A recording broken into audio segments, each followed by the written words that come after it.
પોરબંદરના ભીમ મહોત્સવ સમિતિ દ્વારા જિલ્લા અનુસૂચિત જાતિ મહાસંમેલનનું આયોજન કરવામાં આવ્યું હતું, જેમાં મોટી સંખ્યામાં જ્ઞાતિના સભ્યો ખાસ ઉપસ્થિત રહ્યા હતા।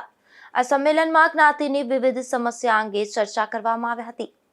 પોરબંદરના એરપોર્ટ સામે આવેલ અનુસૂચિત સમાજના વિદ્યાર્થી ભવન ખાતે ભીમ મહોત્સવ સમિતિ દ્વારા અનુસૂચિત જાતિ મહાસંમેલનનું આયોજન કરવામાં આવ્યું હતું, જેમાં પોરબંદર જિલ્લાના ગ્રામ્ય વિસ્તારમાં જ્ઞાતિના સ્મશાન ભૂમિ, ગ્રામ્ય પંથકમાં જ્ઞાતિના સભ્યો સાથે થતા અત્યાચાર, આગામી દિવસોમાં આવતી ચૂંટણીઓમાં યોગ્ય ઉમેદવારની પસંદગી તેમજ સમાજના દીકરા દીકરી માટે શિક્ષણ માટે જરૂરી સુવિધા સહિતની વિવિધ સમસ્યા અંગે ચર્ચા કરવામાં આવી હતી।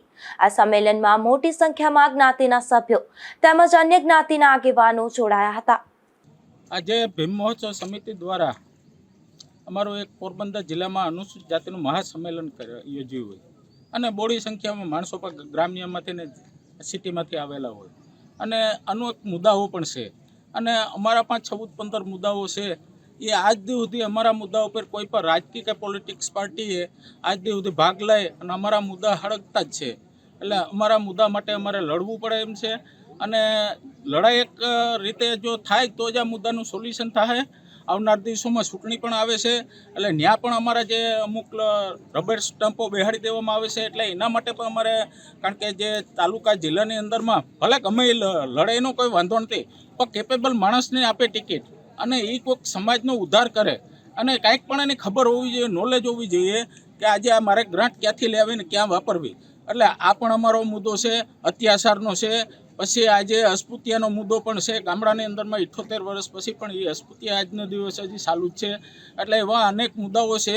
પછી અમારો શિક્ષણનો મુદ્દો છે કે હાલમાં જ અમે શિક્ષણ માટે એક માંગણી જગ્યાની કરેલ હોય અને અમારે 7.5 વીઘા લગભગ મંજૂરીના ઓલા ઉપર છે, સ્ટેજ ઉપર છે અને એનું અમારે ફંડ ભરી અને અમારે પણ એ પણ અમને મળી જશે। એટલે અમારે શિક્ષણ માટે પણ હેતુ અમારો છે, એટલે શિક્ષણનું પણ અમે આગળ વધારશું અને આવી અનેક અમારી બધી માંગણીઓ છે।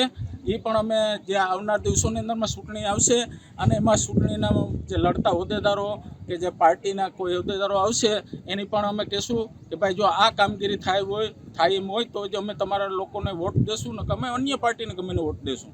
અને બીજા નંબરમાં અત્યારના પેશકદમી ઉપર જે ગરીબ માણસોએ એક આજીવિકા માટે ખાલી માત્ર મકાન જ બનાવ્યું હોય, એ પણ મકાનને અટાણે પાડી નાખવા માટે નોટિસ 70 વર્ષે આપેલી હોય।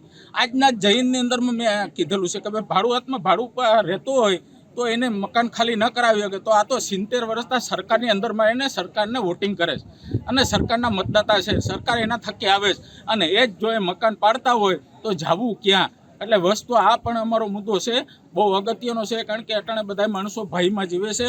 એટલે એ મુદ્દો પણ અમે ઉપાડવાના છે ભીમ મહોત્સવ સમિતિ દ્વારા અને આગામી દિવસોમાં અમારે મોટા પ્રોગ્રામ કરશું અને 14મી એપ્રિલ આવે, 14મી એપ્રિલનો અમારો મુદ્દો છે।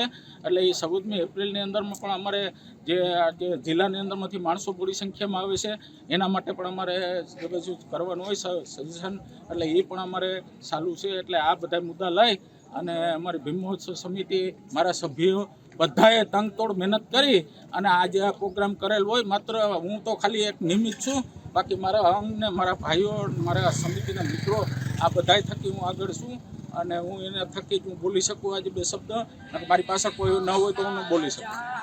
આ સંમેલનમાં સંસ્થાના પ્રમુખ બાબુભાઈ પાંડાવદરા, રમેશભાઈ સાદિયા અને મેણંદભાઈ સહિતના જ્ઞાતિના આગેવાનોએ જહેમત ઉઠાવી હતી।